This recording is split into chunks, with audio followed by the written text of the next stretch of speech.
High বন্ধুরা, এই মুহূর্তে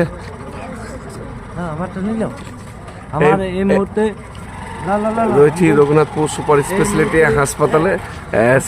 সেখানে এমার্জেন্সি ব্লাডের প্রয়োজন ছিল। সেখানে আমাদের দুই বন্ধু ব্লাড দিয়েছে।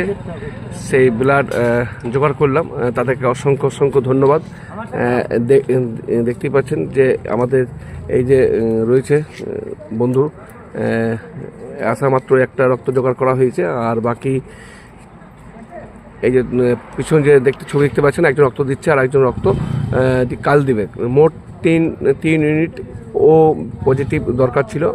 রঘুনাথপুর মৌতুটি গ্রামের এক বাসিন্দা। সেখানে রঘুনাথপুর থানা অন্তর্গত ফুলবেরো এলাকার দুই যুব ভাই তাদের কাজ সমস্ত সমাপ্ত করে রঘুনাথপুর হাসপাতালে এসে তারা রক্তদান করে গেলেন। অসংখ্য ধন্যবাদ। এখনও কিন্তু রক্তের ঘাটতি রয়েছে হাসপাতালে, কারণ আমি কয়েকদিন ধরে দেখছি যে ব্লাডের সংকট দেখা দিয়েছে বিভিন্ন গ্রুপেরই, শুধু যে ও পজিটিভ তা না, ও পজিটিভ, বি পজিটিভ, বিভিন্ন রক্তের গ্রুপের অভাব দেখা দিয়েছে। আমরা এই বিষয়ে কালকেও একটা লাইভ করেছিলাম যে সবাই আসুন, স্বেচ্ছায় রক্তদান করুন, কারণ রক্তের অভাব এখন কিন্তু অনেকটাই প্রয়োজন পড়ছে। বিশেষ করে থ্যালাসেমিয়ার পেশেন্ট 60 থেকে 70টার মতো রয়েছে। সেখানে ধন্যবাদ জানাবো আমাদের যারা সদস্য রয়েছেন, বন্ধু পরিবারের সদস্যরা মিলেই সবাই রক্তদান করছি। প্রথমে একটা আমি এসে জোগাড় করে দিলাম কার্ডের বিনিময়ে, সেটাও কেউ না কেউ রক্তদান করেছিল বলে কার্ডটা পেয়েছিলাম, নাহলে কিন্তু হতো না। তারপরে ফুলবেরো থেকে দুই ভাই, নামগুলো জানতে ভুলে গেলাম, ফুলবেরো দুই ভাই আমাদের বন্ধু পরিবারের দুই সদস্য, তারা এসে রক্তদান করে গেল। আর ওই যে মহিলা আছে তার মা ভর্তি রয়েছেন।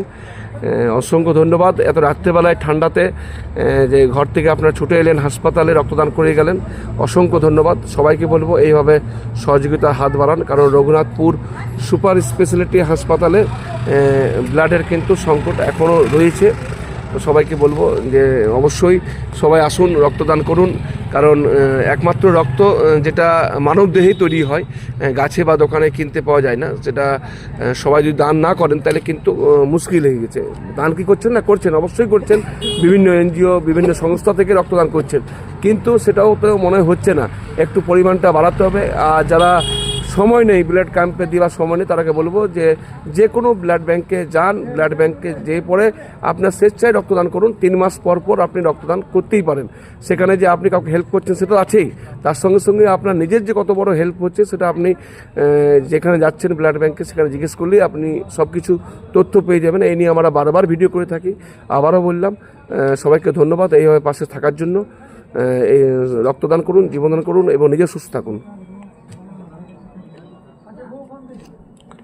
তুমি না